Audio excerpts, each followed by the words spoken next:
Hello, Rumble World. Mac Daddy 1911A1 here with the Shade Tree Survivalist. I just saw a video that inspired me to do this quick video for you guys. Gun stock reviews right here on Rumble. And they were discussing the brand new Springfield Armory double stack 9mm Prodigy. I believe it's 9mm. And there's people think they have an issue with it, and the way they were describing it in the video, what the problem is not a problem, and the way they were talking about it, they didn't even hit on what the damn thing is. So, illustrating with a single stack Springfield Armory range officer, it is empty. All right, you can see down in there. First thing we need to do, I'm gonna pause the camera, pull the slide off, basic field strip, and show you what they're talking about and discuss it. And the damn cat took my damn pencil I was going to use to illustrate this, so we'll just use this tube of grease. And the light in here sucks. Let me see if I can get some more light on it. Yeah, there we go. That right there, that little nipple nub that sticks up in the frame there, that is the top of your disconnect. Okay? That is part of your fire control group. When you fire the handgun and hold that trigger back until the slide is returned to battery and you got your sights and you ease up on it, you hear that snick. That is a disconnect, reconnecting the trigger to the sear. Because otherwise, you'd have to, as soon as it fired, you'd have to let off of it and hope that the damn sear would catch the hammer before it fell forward again and followed the slide. I'll reassemble it and show you guys. Okay, it's recording again. And one more. See if I can get the damn thing. You can see all the way to the firing pin hole. Gun is cocked off safe. You fire the gun. It cycles. And it returns to battery. You release the trigger, and what do you hear?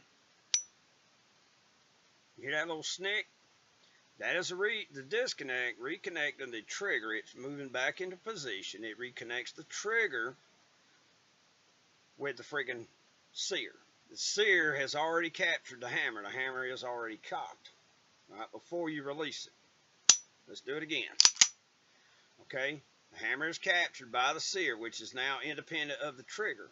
When you release the trigger, that's what that snick is. But there are people complaining there's something wrong with the gun because when they're moving it around, they feel a little bit of a delay, a pause in the slide, and they think that's something wrong. That is just it pushing the damn disconnect back down, okay, as you're moving the slide back and forth. That disconnect's moving up and down. There's the 3-finger flat spring in there that gives that baby motive power, gives the return pressure for your trigger, and it's what pushes the sear into position under power, so as the hammer cocks, it'll pop down into its little ridge, this little notch in the hammer, and as the hammer tries to go back forward, it captures it. You release the trigger, the disconnect moves back into position, and it reconnects your trigger to your damn sear. That's all that is. It's nothing broke. It's nothing. There's nothing wrong with it. If you want to smooth that out a little bit, put you a little bit of Tetra grease or some type of real thin grease or even oil on the top of the disconnect while you're cleaning your gun. And when you reassemble it, make sure it's got a little bit of grease smeared under the bottom of the slide. That's all there is to it. There's nothing wrong with the damn gun. And those guys were trying to explain it, but they completely missed it. Okay, they're very knowledgeable guys. I love the channel and all, but that is the disconnect. That is one of the 4 parts of your fire control group. The trigger being the number 1, of course. Then the sear, the disconnect, and the hammer. And 5 if you count the 3-finger leaf spring that is in there. Okay? The other parts of your fire control group are your mainspring housing, the mainspring itself, the bottom plunger, the upper piston, the strut, the hammer, and the hammer pin that it pivots on. And then, of course, you have your firing pin and your spring. What? A few more parts in the 1911 than in what in your damn Glocks or something like that. They have a few fewer parts, a little easier to take them apart, a little bit easier to put them back together. But the damn thing is anybody can take this apart. It's all about training. It's like that damn thumb safety. It's not an inconvenience if you train with it. If you don't train with it, then yeah, it's a huge issue. If all you've shot is polymer handguns with a blade safety or some type of articulating trigger, two-piece trigger like Smith & Wesson M&P or the M&P series, okay, I can understand that having a safety is an additional burden. It's a training hole is all that is. But anywho, enough of that. The part that they're complaining about and they think is a problem is absolutely not a problem. That is part of your damn fire control group. Okay? A vital part.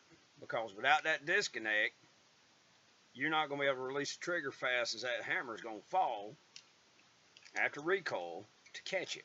Therefore, it will follow the slide forward and possibly discharge a round before it's fully in battery and the barrel and the slider locked together. Then you can have a ruptured case and blow up a piece of the damn ammunition in your damn face. Not a good thing.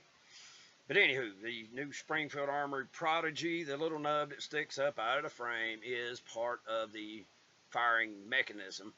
Learn your firearm, folks. Don't be ignorant your whole damn life. Try to learn something new. This is Mac Daddy 1911 A1, by God, with the Shade Tree Survivals. Thank you very much for watching.